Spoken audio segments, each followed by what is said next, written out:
Okay, math theme. Here's a video for the third math meet.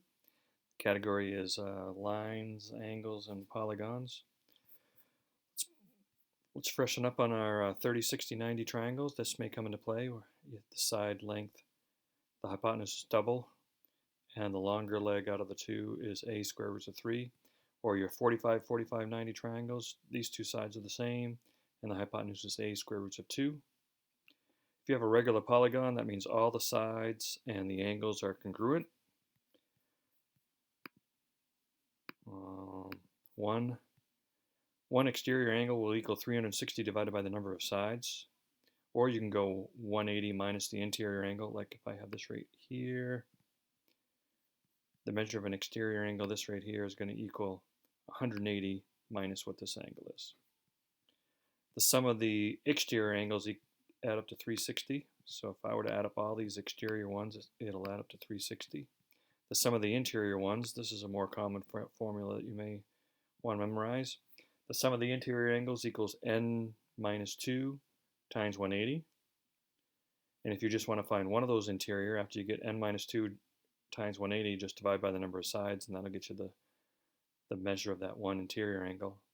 Or just like up here, if you need to find the measure of one interior angle, you can go 180 minus what the exterior one is. And I have a problem set up for us that we're going to use this. The number of diagonals will equal this, so you may want to memorize it. N times n minus 3 divided by 2. Apothem. Sometimes they talk about the apothem. The apothem is something, if you have the area of a regular polygon, it equals 1/2 the apothem times the perimeter. An isosceles triangle has congruent sides and congruent angles. Sometimes it's good to know that this exterior angle equals the sum of the two remote interior angles. And I forget why I had this diagram. I guess if you have parallel lines and triangles in here, keep in mind that angle is congruent to that one because of the parallel lines, and this angle here is congruent to that one. But I don't think that comes into play of the ones I selected. All right, here are the ones I selected. Consider the parallelogram ABCD, where the measure of angle A is 54 plus x, and the measure of angle B is 84 plus 2x. If you visualize that, no matter what the diagram looks like, A, B, C, D, the A and the B are next to each other. Therefore, they're supplementary. So that's what I use. These two add up to 180. So 54 plus x plus 84 plus 2x.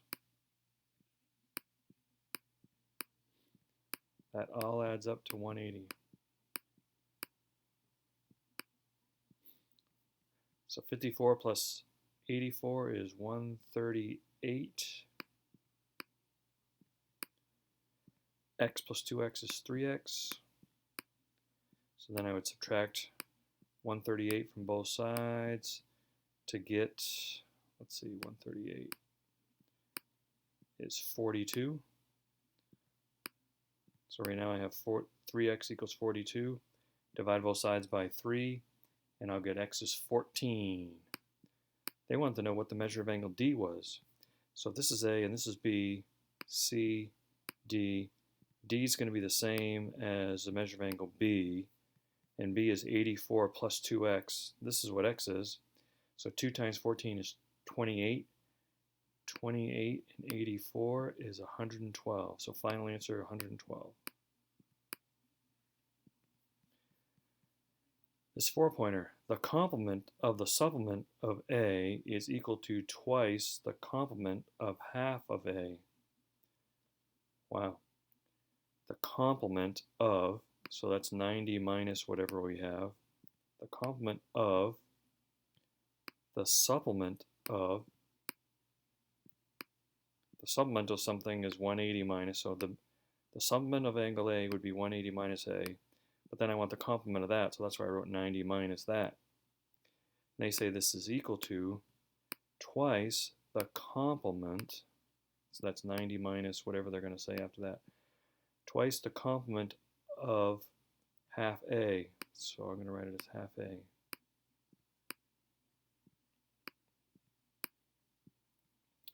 All right, double check that. The complement of the supplement of A is equal to twice the complement of half A. Yep. All right, 90 minus 180 is negative 90. Distribute the negative. Negative times negative is a plus A equals 2 times 90, so that's 180.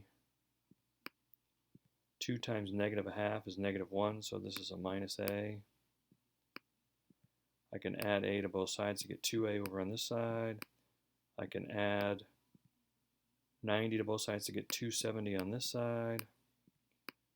When I divide by 2, I get 135, and they wanted to know what's the measure of angle A. That's what I found. A was 135, so there's the answer. Moving on. A regular quadrilateral, so that's 4 sides, and a regular hexagon. That's supposed to be all same sides. That's terrible. But it has 6 sides, right? Hexagon has 6 sides. Have the same perimeter. If a side of the hexagon is 8, so if one of these sides is 8, what is the side of the quadrilateral? Well, the hexagon has sides 8. 6 times 8 is 48. And then divide by the 4 sides for the square, so each side's going to be 12. Well, that wasn't so bad at all.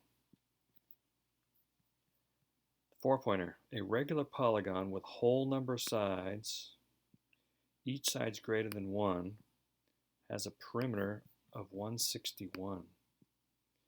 If it has at least 8 sides, how many diagonals does it have? Oh, that's where that formula is going to come in. N times n minus 3 divided by 2. Let me go back and check. Divided by 2, yep. That formula is going to come into play, but let's see what the heck they're talking about. It has a perimeter of 161. It has whole number sides. Oh, and it's a regular polygon. That means everything measures the same. So what number goes into 161? It's not even. 3 doesn't go into it. 4 doesn't go into it. 5 doesn't go into it. 7 goes into it. 7 goes into 161.